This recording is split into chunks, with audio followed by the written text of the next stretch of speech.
some changes were made to the draft manifesto. And what we have today is the final manifesto approved by the Congress Working Committee and the Congress President. The broad theme of the manifesto is justice.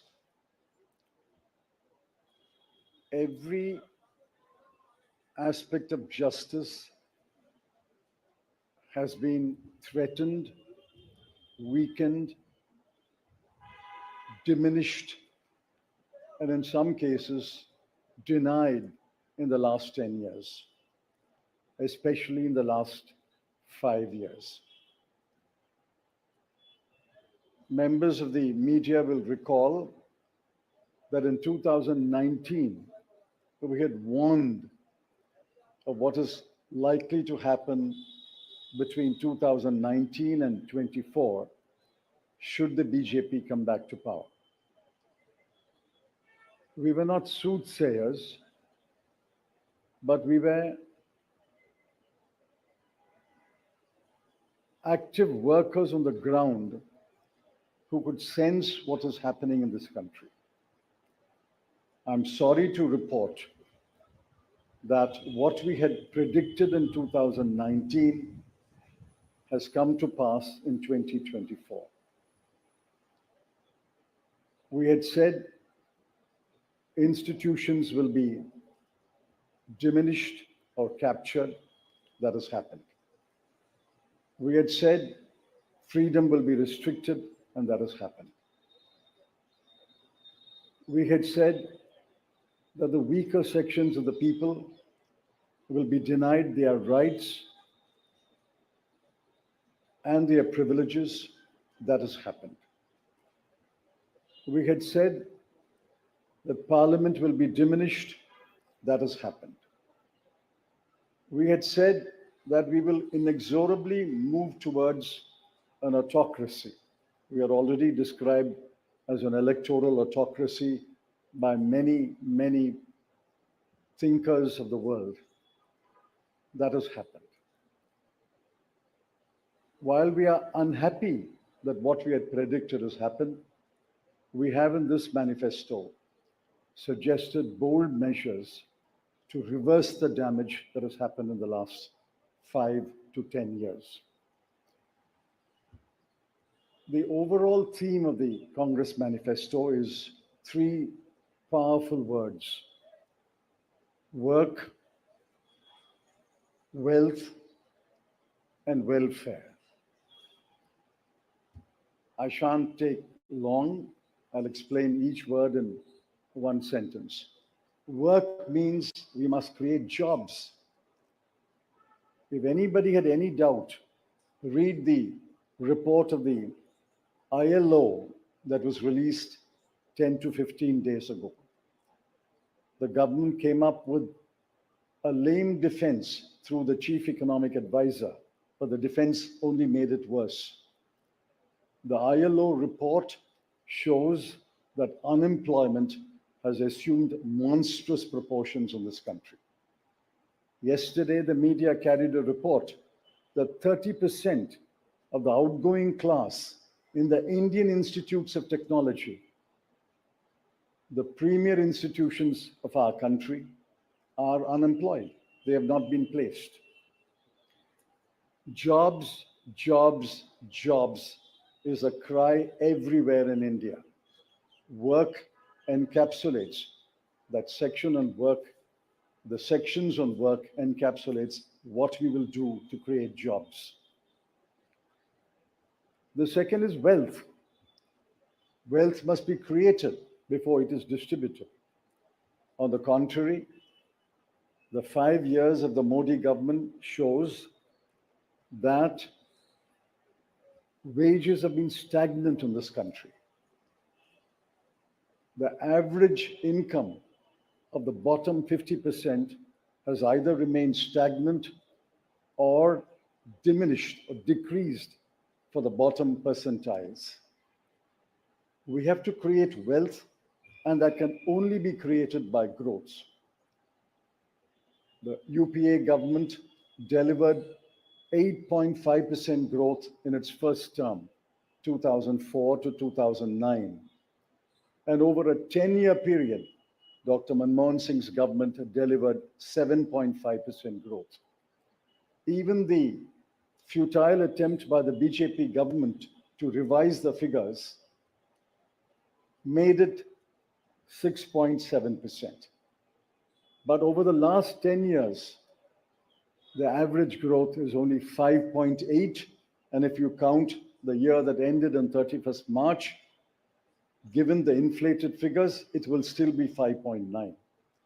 The difference between 7.5 and 5.9 may appear to be trivial, 1.6%, but it's not a trivial difference. It is a difference that makes between a moderately slowing economy and a robust economy. So the second broad theme is wealth. We have to create wealth, which means we must have investment, capital investment, private investment, government investment, and foreign investment. Once we create jobs and once we set in motion policies that will create wealth, this country will go back to the high growth path of the UPA governments. The third section, which addresses many aspects of justice, is welfare. So work, creating wealth, which results in welfare. The welfare of whom? I have always accused the BJP government, the Modi government, is a government of the rich, by the rich, and for the rich. This government is driven only by the interests of the top 1% of this country. But we have to look at the bottom 50%. The bottom of the pyramid, the bottom 50% is as important as those who are well off. And in the bottom 50%, as we go down the ladder, the bottom 20% are extremely poor. It has been estimated that 23 crore people are still poor in this country. UPA government lifted 24 crore people out of poverty. And we promise that if the Congress or a Congress-led government comes to power in 2024, we will lift 23 crore people out of poverty in the next 10 years. That's possible, it's doable, and I conclude by saying the Congress has done it before and we can do it again. I appeal to all of you to spread the message of this manifesto to the nook and corner of this country and ask the people to vote for the hand symbol and to vote for all our allied parties throughout this country. Thank you.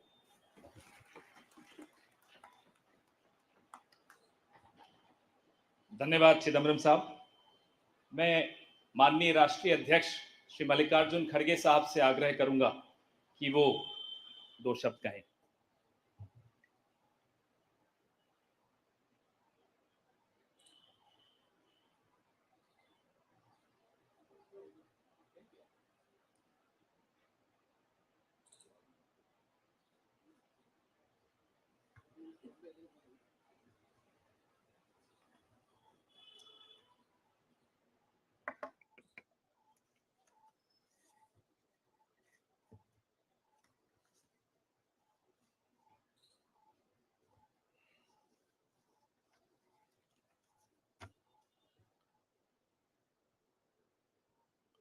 आज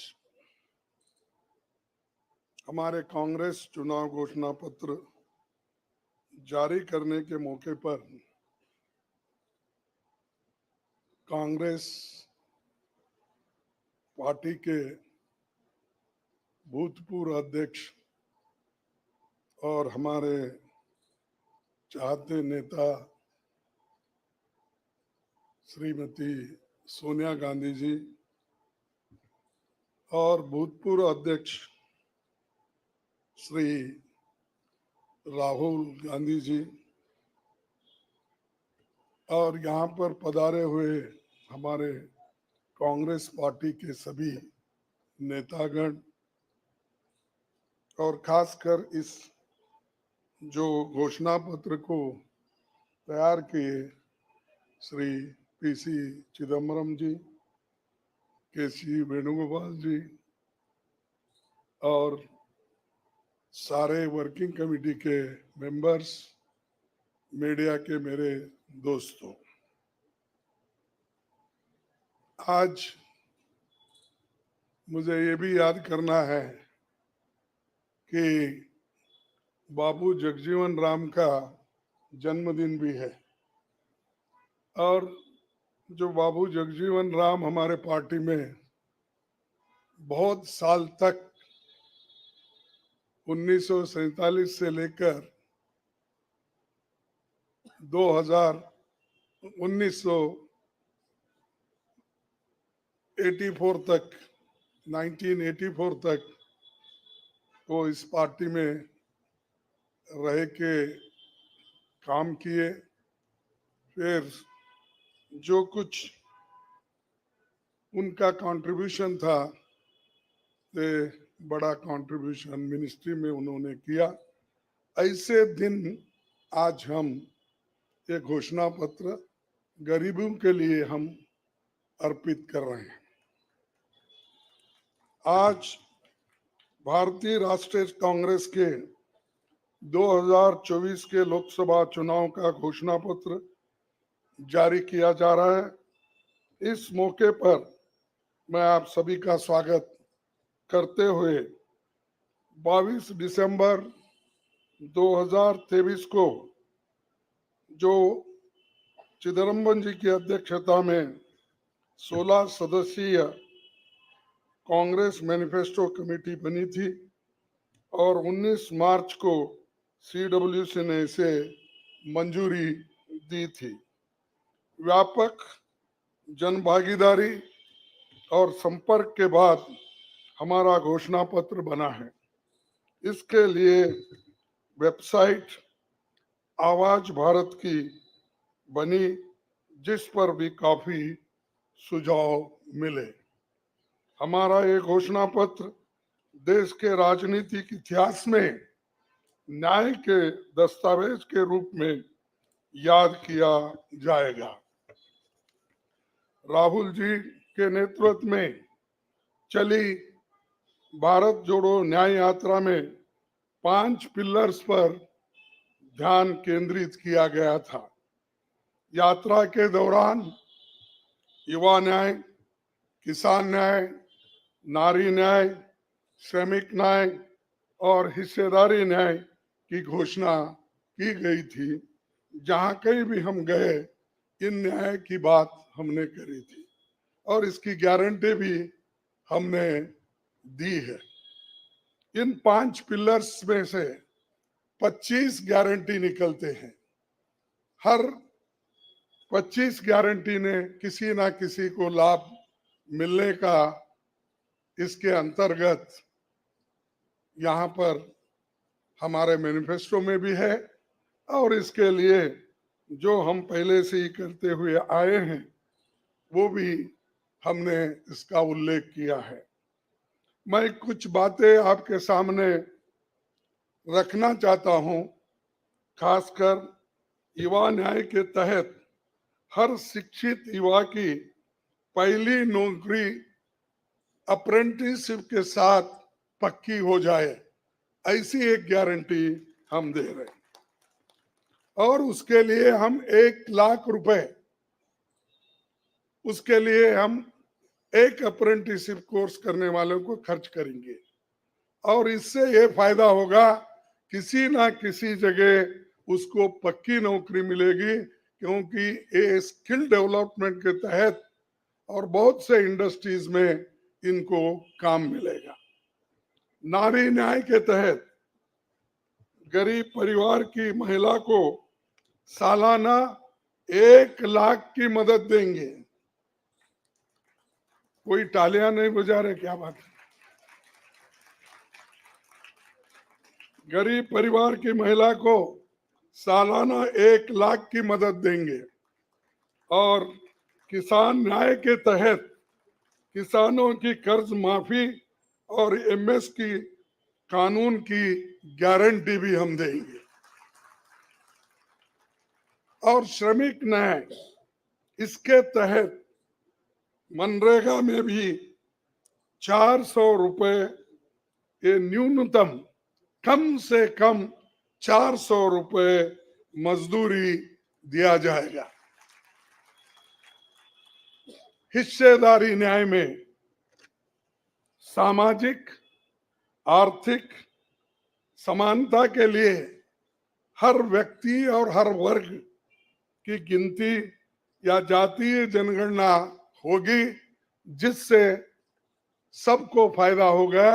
या किसी के form में, किसी के against में ये नहीं है कि हालात को समझने के लिए ये जातीय जनगणना करेंगे, जैसा कि एससी एसटी की जातीय जनगणना होती है।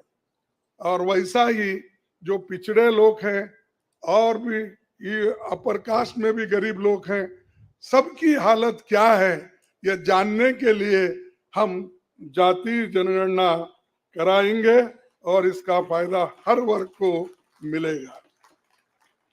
हमारे घोषणा पत्र में संवैधानिक न्याय, कॉन्स्टिट्यूशनल जस्टिस खंड में लोकतंत्र बचाओ, भय से मुक्ति से लेकर मीडिया, न्यायपालिका आजादी, भ्रष्टाचार के खिलाफ मुहिम जैसे मुद्दे, कला संस्कृति जैसे विषय भी है। आर्थिक न्याय, इकोनॉमिक जस्टिस खंड में आर्थिक नीतियों, बेरोजगारी, टैक्सेशन और टैक्स रिफॉर्म्स, ये सारी चीजें उसमें हम लाएंगे। इंडस्ट्री और इंफ्रास्ट्रक्चर पर ठोस काम हम करेंगे। राज्य न्याय, जस्टिस फॉर द स्टेट्स में संघीय विकास, पूर्वोत्तर भारत पर रोशनी हम डाले हैं। और जहां कहीं भी फेडरल स्ट्रक्चर को धोखा होगा, हम उस वक्त अपनी आवाज उनके साथ भी उठाएंगे। और जब हमारी गवर्नमेंट आएगी तो उनको बराबरी का हिस्सा देंगे, और ताकि वो पैसे के लिए तरस ना हो, चाहे वो ड्रॉट हो, फ्लड हो, डिसास्टर्स हो, इसके लिए नेचुरल डिसास्टर, इन सब के लिए फेडरल गवर्नमेंट को कानून के तहत जो मदद मिलना चाहिए वो हम जरूर उनको दिलाएंगे। उसी के साथ देश की प्रतीक्षा और आंतरिक सुरक्षा के महत्व को ध्यान में रखकर रक्षा न्याय की भी खंड है, जिसमें विदेश नीति भी है। और विदेश नीति हमारी अब तक सफल हुई है, और उसी नीति पे अगर ये लोग काम करते थे और ठीक ढंग से चलते थे, और बहुत से मुश्किल हमको आज जो आ रहे हैं वो कभी नहीं आते थे। तो इसीलिए हम अपना रक्षा न्याय का देश की रक्षा के लिए पूरा हम काम करेंगे। आखिरी एक महत्व का बिंदु पर्यावरण न्याय भी देंगे। आप सभी से मैं अनुरोध करूंगा कि घोषणा पत्र को बारीकी से देखें, पढ़के इसमें आपको भविष्य के भारत की शानदार नया तस्वीर दिखेगा, और इसके लिए आप ठीक ढंग से आप काम कर सकते हो। आजादी के बाद 1951-52 में चुनावों से राजनीतिक दल घोषणा पत्र जारी करते समय बहुत से दावे करते हैं लोग, पर कांग्रेस हमेशा जमीनी हकीकत पर चलती है। 1951 में पंडित जवाहरलाल नेहरू के नेतृत्व में हमारा जो घोषणा पत्र जारी हुआ, उसका नाम था व्हाट कांग्रेस स्टैंड्स फॉर। उसका नाम था व्हाट कांग्रेस स्टैंड्स फॉर। पहले घोषणा पत्र को लेकर ये टिप्पणी की गई थी, no exaggerated claims were made, no ambitious plans to entice public or deceive the electorate had been placed before them. A realistic view of what was capable of achievement and implementation alone was presented. ये पंडित जवाहरलाल नेहरू जी के जमाने में घोषणा पत्र दी थी जो realistic है, जो ग्राउंड लेवल पे हम कर सकते हैं, उसी के बारे में उन्होंने बोला था। किसी को फंसाने के लिए नहीं, झूठ बोलने के लिए नहीं, हम जो भी कहते हैं वो करके दिखाते हैं, ये उनका कहना था। और वही आज भी हम कर रहे हैं, जो कर सकते हैं वही हम इसमें घोषणा पत्र में लिखे हैं। और बहुत से हमारे विद्वानों से भी हम बात किए हैं कि इसमें क्या कर सकते क्या नहीं कर सकते, उनके सलाह के मुताबिक ही आज हमने ये सारी चीजें आपके सामने रखे हैं। ये हमारा 139 ईयर्स साल का शानदार इतिहास है। ये देश के सामाजिक आर्थिक विकास की गति को बहुत तेज करेगा। किसानों, मजदूरों और महिलाओं, युवाओं, गरीबों, वंचित तबकों के विकास के जो बंद दरवाजे हम खोलेंगे, क्योंकि ये मोदी सरकार में ये सारे दरवाजे गरीबों के लिए, महिलाओं के लिए, युवाओं के लिए बंद है। हम जब सत्ता में आएंगे ये दरवाजे सब हम गरीबों के लिए खोल देंगे, उनका विकास करेंगे, ये हमारी प्रतिज्ञा है। डॉक्टर मोदी जी, डॉक्टर मनमोहन सिंह के नेतृत्व वाली हमारी यूपीए सरकार की बहुत आलोचना करते हैं, लेकिन उस 10 साल में हमने मनरेगा, राइट टू एजुकेशन, आरटीआई, खाद्य सुरक्षा, वनाधिकार, भूमि अधिग्रहण कानून और रेहड़ी पटरी वालों की अधिकार समेत कई कदम हमने उठाया है। और उसकी जो कर्ता धर्ता है श्रीमती सोनिया गांधी जी यहाँ पर मौजूद है।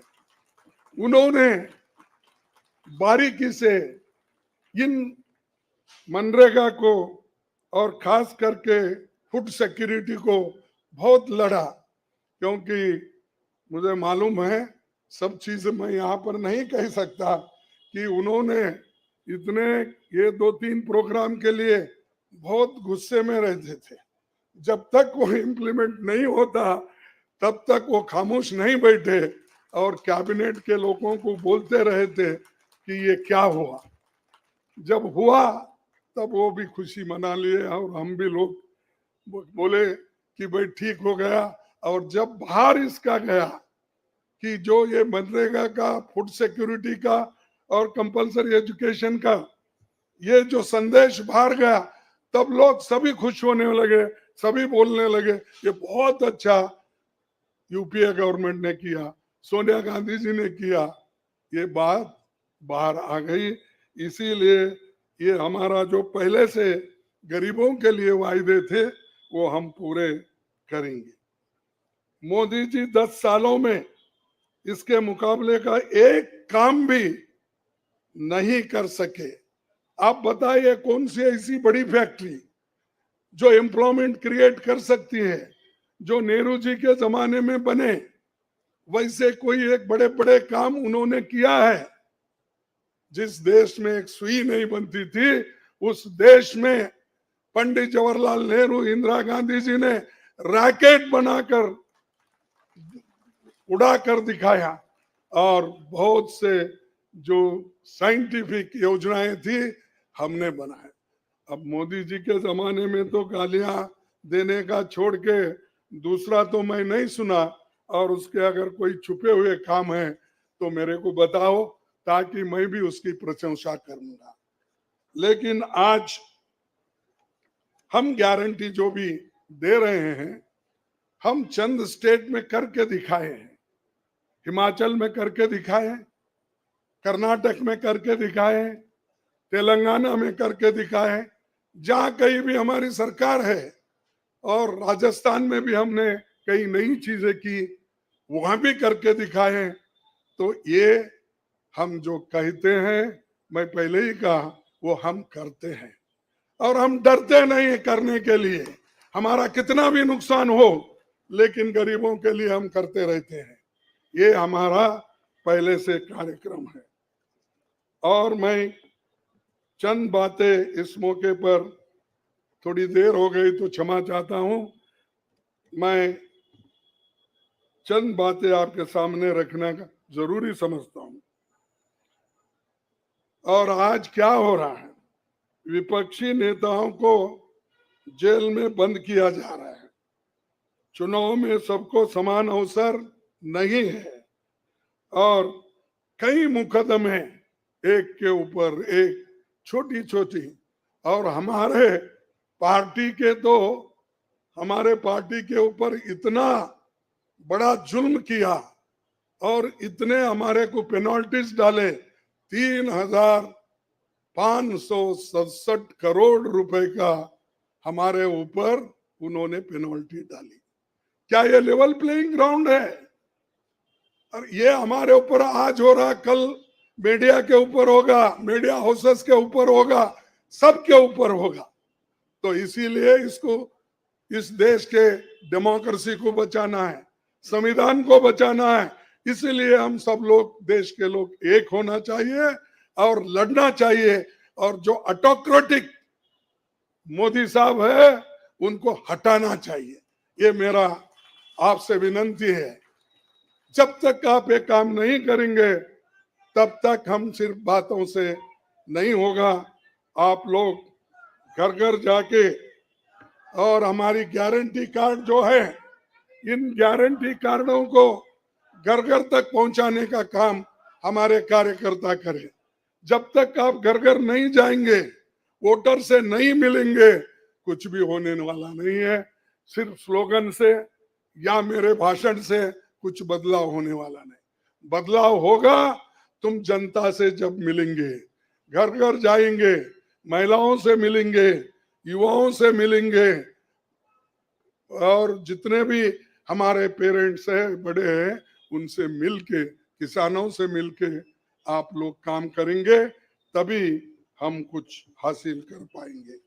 तो इसीलिए मैं आपसे विनंती करूंगा, ये काम हमारा आप करेंगे, और इस ऑटोक्रेटिक सरकार को हटाने के लिए आप काम करते रहेंगे। अब बीजेपी का तो ऐसा है, चंदा दो धंधा लो, चंदा दो धंधा लो, कॉन्ट्रैक्ट लो, पैसे दो। तो उन्होंने काम किया, और वो कहते हैं कि भ्रष्टाचार मिटाऊंगा। अरे भाई, 25 लोग हमारे बड़े बड़े नेताओं को आपने लिया, और 25 नेताओं में 2 को तो एक पूरा एक्सोनरेट किया, और 23 लोगों को फिर उनको भी एक्सोनरेट किया। अरे शाह साहब के वॉशिंग मशीन में इतने लोग जो भी जा रहे हैं, क्लीन होके आ रहे हैं, और भ्रष्ट लोग तुम्हारे साथ है, बदनाम हमको कर रहे हैं। मेरे पास तो नहीं है ना, मेरे पास जब तक थे तो आपने बोला वो भ्रष्ट है, फिर आप वो क्लीन कैसा हो गए, प्रामाणिक कैसा हो गए, ठीक कैसा हो गए? तो ये खुद ही इधर डराते हैं, उधर सब चोरों को लेते हैं। तो ये मेरा कहना है। इसीलिए आप इस बात को सोचिए, और हम सालों से गरीबों की सेवा करते हुए आए हैं, आगे भी हम करते रहेंगे। और जितने भी उन्होंने काम किया, मैं यहाँ गिनता नहीं, क्योंकि रेलवे में क्या किया, इन्फ्लेशन का क्या किया, अनएम्प्लॉयमेंट का क्या किया, ये सारे अगर बोलते कहूं तो आप भी थक जाएंगे। तो इसीलिए मैं ज्यादा नहीं बोलता। आप सबको मालूम है और हमारे पूरे इलेक्शन मैनिफेस्टो में वो चीज वहां पर है। इसीलिए आप तमाम को मैं धन्यवाद अर्पित करता हूं कि आप ऐसे वक्त जो हमको साथ दे रहे हैं, जिस वक्त लोग डर डर के चंद लोग भाग जा रहे हैं। वो डरने वाले कौन है? जो आदमी कुछ चोरी करता है वही डरता है। जो आदमी ठीक है, अपने उसूलों पे खड़ा है, उसको कोई नहीं डराता। अगर डराएगा तो भी वो उसूलों पे ठहरे हुए लोग डरेंगे नहीं। तो इसीलिए हम लोग डरने वाले नहीं। हमारे नेता श्रीमती सोनिया गांधी जी, राहुल गांधी जी, डर उनमें नहीं है और डर का नाम भी नहीं है। और डर ये शब्द उनके पास नजदीक आता नहीं। वो डर सिर्फ मोदी को है, क्योंकि वो हमारे लोगों को ले लेके 400 पार बोलते फिर रहा है। अरे मणिपुर जैसे एरिया में नहीं जा सके, देश में विदेश में 14 फेरियां लगाए, देश में इलेक्शन का प्रचार सरकारी फंड से किया गया, सरकारी वैन से किया गया, लेकिन मणिपुर वो देखे नहीं। क्यों नहीं गए भाई? आपकी तो 56 इंच की छाती है, आपको डर कुछ भी नहीं है। हाँ, आप जा सकते हैं, लेकिन वहां हमारे नेता राहुल गांधी जी जा सकते हैं लोगों के साथ। आप क्यों नहीं जा सकते? क्योंकि आपको डर है, और डरने वाला आदमी देश की भलाई कभी नहीं करता। बाय चांस आया आया, अब आगे लोग उसको देखेंगे और आप भी मजबूती के साथ हमारे साथ खड़े होंगे। इतना ही कहते हुए मेरे 4 शब्द को समाप्त करता हूं। जय हिंद।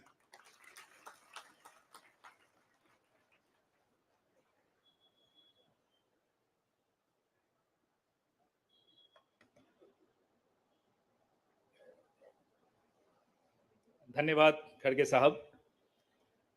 मीडिया के मित्रों, आपके मोबाइल पर सॉफ्ट कॉपी हिंदी और अंग्रेजी की हमारे न्याय पत्र की पहुंच चुकी है। कार्यक्रम के पश्चात उसकी फिजिकल कॉपी भी आपको दे दी जाएगी। कार्यक्रम को आगे बढ़ाते हुए अब 10 मिनट आपके सवाल जवाब होंगे और इसमें अनुशासन रखिएगा। सबसे पहले एजेंसीज को मौका दिया जाएगा, तो एएनआई सबसे पहले अपना सवाल पूछे।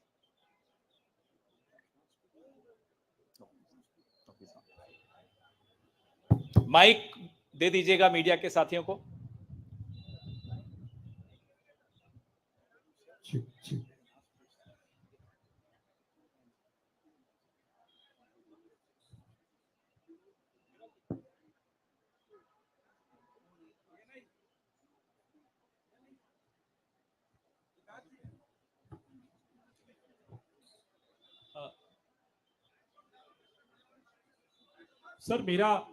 सर मैं सिद्धार्थ हूं एएनआई से।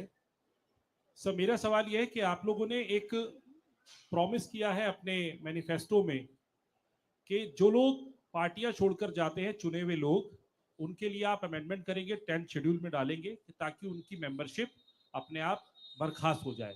क्या इस तरीके की परिस्थितियां जो आज बन रही है, खासकर आपकी पार्टी इसको देख रही है, इसको ध्यान में रखते हुए आप लोगों ने मैनिफेस्टो में इसको डाला है?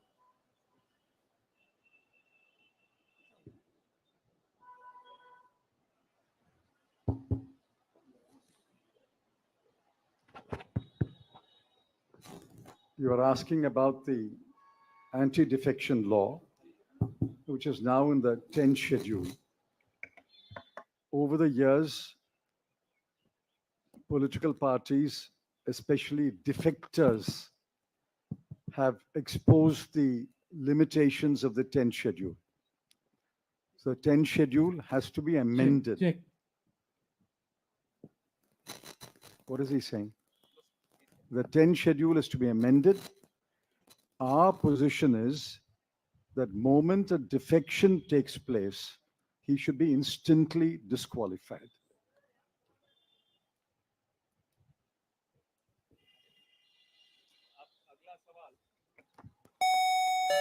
अगला सवाल PTI.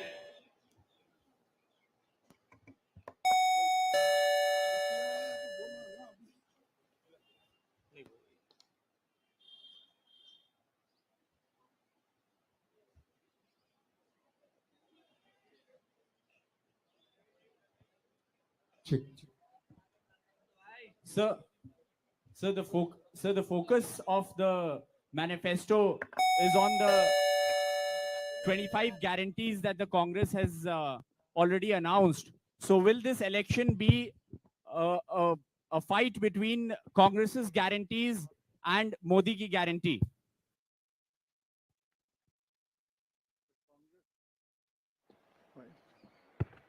The Congress guarantees are concrete guarantees.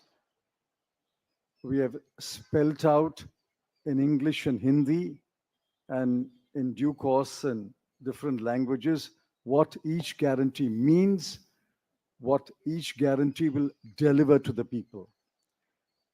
Mr. Modi's guarantees are only in order to ensure that he is guaranteed a third term job. Where is the guarantee? What happened to the guarantee of 2 crore jobs? What happened to the guarantee of 15 lakhs in the account of every Indian? What happened to the guarantee of doubling farmers' income? What happened to the guarantee of raising India's GDP to 5 trillion? I can offhand narrate at least 50 such promises of Mr. Modi. Mr. Modi's promises are empty promises. Our 25 guarantees are concrete guarantees.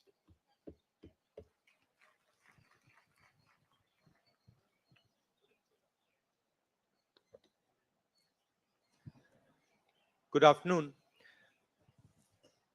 I agree with what Mr. Chithambaram ji said. But this election is about those who are trying to destroy the constitution and destroy democracy in this country versus those who are trying to protect the constitution and protect democracy in this country. We do believe that it is very important, once this fight is won, that we look after the interests of the vast majority of our people, that India is not run for 2 or 3 large conglomerates, large businesses, that it is run for the vast majority of people, that we are not a nation of monopolies. We are a nation where there is fair competition among businesses. So I think it's important to understand that this election is a fundamentally different election. I don't think democracy has been as much at risk, the constitution has been as much at risk as it is today. In Hindi, sir. ये जो चिदम्बरम जी ने कहा उससे मैं सहमत हूं, मगर ये जो चुनाव है ये लोकतंत्र को और संविधान को बचाने का चुनाव है। एक तरफ एनडीए नरेंद्र मोदी जी जो कॉन्स्टिट्यूशन पर आक्रमण कर रहे हैं,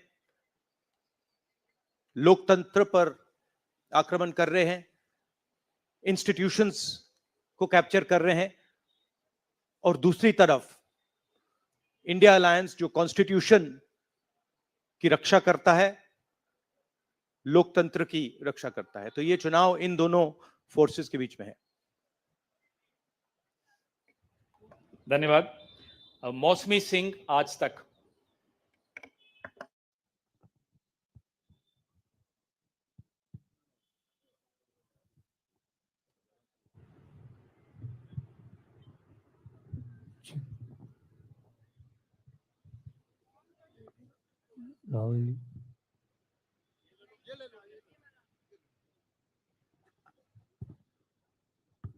हेलो।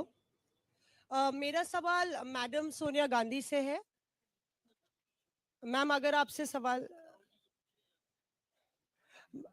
राहुल जी, आपने ओपीएस को लेके लगातार जो है झंडा बुलंद किया है। तमाम सरकारें आपकी, उन्होंने ओपीएस का वादा किया था। चिदम्बरम साहब, you had promised OPS and in Himachal and Rajasthan you implemented OPS, but in the manifesto the OPS scheme is missing. So is there is there a introspection that it's not viable economically? Is it that? It's not missing as such. It's very much on our minds. But please remember the developments that have taken place in the last 4 months. The government has appointed a committee headed by the Finance Secretary to review the NPS and the demand for OPS and to find a way in which the objectives of OPS can be financed by a funded pension scheme, which means the government has come around to the point of view that while the OPS delivered benefits to the pensioners, the NPS made it sustainable. Now a committee has been appointed under the Finance Secretary, and unless we receive the report of that committee and review it, it would be premature to take a stand on the OPS NPS controversy. It's very much on our minds, and we will come out with our position once the committee's report is received. Arun Kumar Singh. मेरा सवाल राहुल जी आपसे है। Rahul ji, hello. Rahul ji, सीधे सीधे इधर, front front. सवाल आपसे यह है कि 2014 में जैसे ही मोदी सरकार आई थी, आपने एक बयान दिया था और आपने ये कहा था कि देखते जाइए धीरे धीरे कॉन्स्टिट्यूशनल इंस्टीट्यूशंस जितने भी हैं देश पे, उस पे आरएसएस और बीजेपी का कब्जा हो जाएगा। अब आप ये कह रहे हैं कि हो चुका है और आप कह रहे हैं कि हम कानून भी लाएंगे। क्या आपको ऐसा नहीं लगता राहुल जी कि ये जब आप करेंगे तब बीजेपी आपके ऊपर ये आरोप लगाएगी कि चूंकि केसेस जो है या पूछताछ विपक्ष के नेताओं से ज्यादा हुई, इसलिए प्रतिक्रिया में लाया गया रिएक्शनरी लॉज अमेंडमेंट होंगे?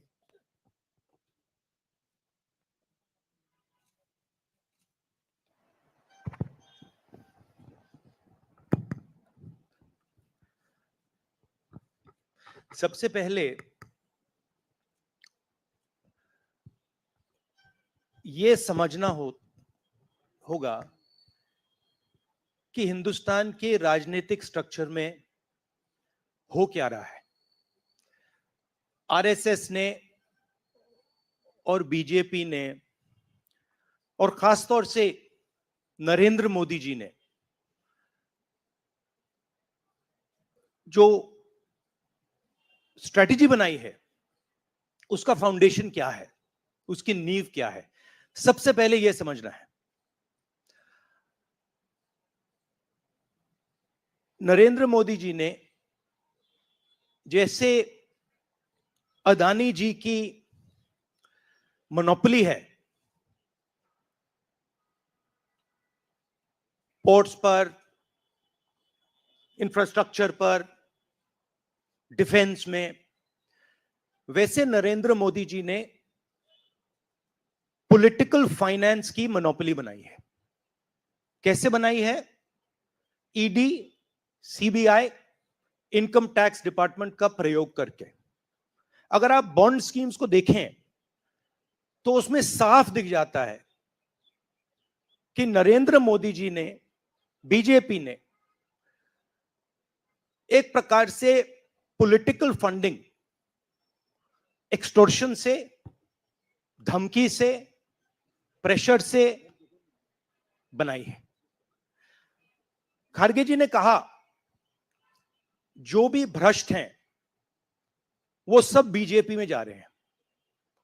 उसका कारण है क्योंकि नरेंद्र मोदी जी चाहते हैं कि पॉलिटिकल फाइनेंस की मोनोपोली उनके हाथों में हो। अब हमारे बैंक अकाउंट बंद कर दिए, हमारे पास ओरिजिनल रास्ता जो था वही हमारा रास्ता है। हम जनता के साथ जाकर मिलकर उनके लिए लड़ते हैं। ये जो मैनिफेस्टो बना है, ये मैनिफेस्टो कांग्रेस पार्टी ने नहीं बनाया है। ये मैनिफेस्टो हिंदुस्तान की जनता ने बनाया है। हमने सिर्फ इसको लिखा है, ठीक है, और हमने सिर्फ इसको लिखा है। जो किसानों ने हमें बताया, खारगे जी को बताया, मुझे बताया, बाकी नेताओं को बताया, वो हमने लिखा है। चाहे वो रोजगार की बात हो, चाहे वो कॉन्ट्रैक्ट लेबर की बात हो, हजारों लोगों से बात करके हमने ये हिंदुस्तान की आवाज है, ये लिखी है। मगर जो राजनीति में आज हो रहा है वो क्लियर है कि सब पार्टीज को नरेंद्र मोदी, ईडी, सीबीआई, इन इंस्टीट्यूशंस को कैप्चर करके फाइनेंशियली मोनोपोली बना रहे हैं अपनी। और चुनाव के बाद रियलिटी है कि ये जो फाइनेंशियल मोनोपोली बड़ी इंटरेस्टिंग चीज है, क्योंकि सारा इंफॉर्मेशन, सारा का सारा इंफॉर्मेशन, किससे एक्सटॉर्शन किया है, किसको कॉन्ट्रैक्ट दिया है, कॉन्ट्रैक्ट देने के बाद उसने कितना पैसा दिया है, वो पूरी ब्लूप्रिंट, पूरी की पूरी ब्लूप्रिंट इलेक्टोरल बॉन्ड्स में लिखी हुई है। तो नरेंद्र मोदी जी ने आज नहीं तो कल ऑपोजिशन को पूरी chargesheet, proof sheet electoral bonds के थ्रू पकड़ा दी है। तो इसीलिए थोड़ा टेरर हो रहा है उनको, इसीलिए नंबर निकला है 400 पार।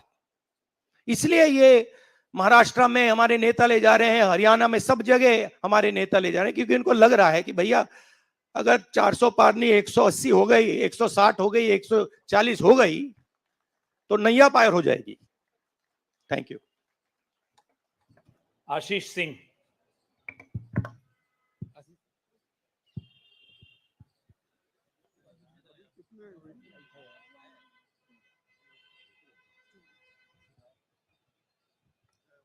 राहुल जी, लास्ट टाइम पिछले लोकसभा चुनाव में राहुल जी आपने मुझे याद है कहा था, you were convinced that time कि मोदी जी जा रहे हैं, मोदी जी का वक्त खत्म हो गया है।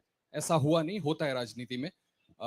इस दफा नरेंद्र मोदी को आप कितनी बड़ी राजनीतिक चुनौती मानते हैं सर 2024 के चुनाव में? देखिए, 2019 में ये शुरू हुआ, आज ये एक तरह पीक पे पहुंच गया है। हिंदुस्तान के सारे इंस्टीट्यूशंस उनके हाथ में हैं, पॉलिटिकल फाइनेंस की मोनोपोली उनके हाथ में है, CBI, ED, income tax, EC, ये सारे के सारे बीजेपी के हाथ में है, बीजेपी के कंट्रोल में है। तो जैसे मैंने अपने भाषण में कहा, cricket match is a rigged match, cricket match is not a fair match. उसमें चाहे सोशल मीडिया की बात करें, आप हमारे नेताओं के, ऑपोजिशन नेताओं की सोशल मीडिया देख लीजिए, मेरा यूट्यूब देख लीजिए, मेरा फेस टाइम देख लीजिए, फेसबुक देख लीजिए, इंस्टाग्राम देख लीजिए, तो ये सारा का सारा स्ट्रक्चर कंट्रोल्ड है, रिग्ड है। इसलिए बहुत जरूरी है कि जनता इस बात को समझे कि ये नॉर्मल चुनाव नहीं है, ये लोकतंत्र को बचाने का, संविधान को बचाने का चुनाव है, और इसको लड़ना और जीतना बहुत जरूरी है। ये चुनाव 2-3%, 5% और बाकी हिंदुस्तान के बीच में चुनाव है, और जो बाकी हिंदुस्तान चाहता है वो इस मैनिफेस्टो में है, और जो 2% चाहता है, जो अदानी जी चाहते हैं, वो आप उनका मैनिफेस्टो देख लीजिए, आपको पता लग जाएगा, उसमें उनकी रिक्वेस्ट लिस्ट पूरी की पूरी आपको मिल जाएगी। Thank you. आखिरी सवाल Kumar Vikrant Singh.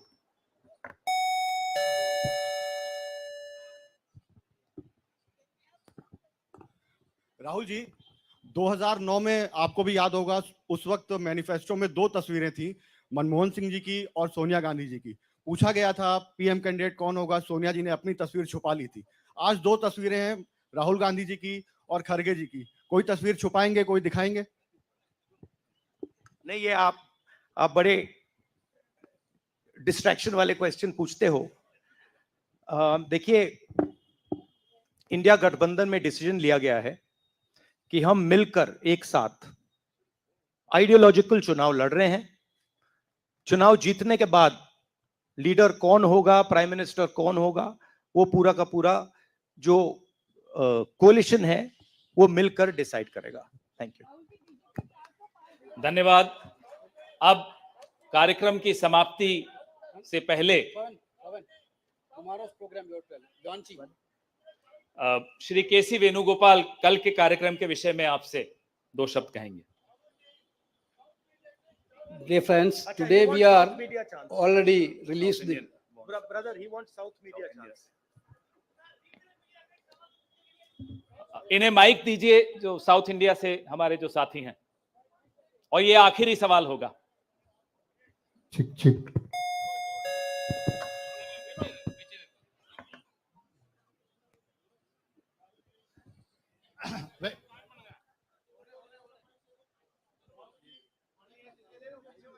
Vanakkam. South India's mic is not on, brother. But you have a very strong voice. You can speak without the mic. Sir, Vanakkam. Vanakkam. Venkatraman from Dinamalar from Tamil Nadu. Advance congratulations to the Congress party, which is due to this serious campaign by the DMK party and Congress leaders. You are going to get 10 out of 10 seats from Tamil Nadu in the forthcoming parliament election. Do you think the same trend will you expect from the across the country? Well, I'm not a soothsayer. Unlike many political commentators, I can't predict the future. But what I'm confident of is that this is a much closer election than is being propagated by the media. It is a close election, and we are going to fight an excellent election, and we are going to win the election. Thank you. Please do remember one thing.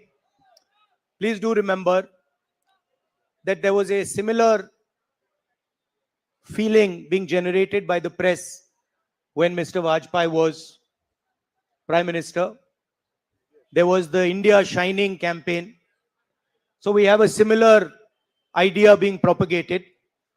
India Shining with 2-3 new dimensions. International dimension. All sorts of new dimensions. Full support by the monopolists in the country. But do remember what happened to the India Shining campaign. And do remember who won that campaign. Thank you.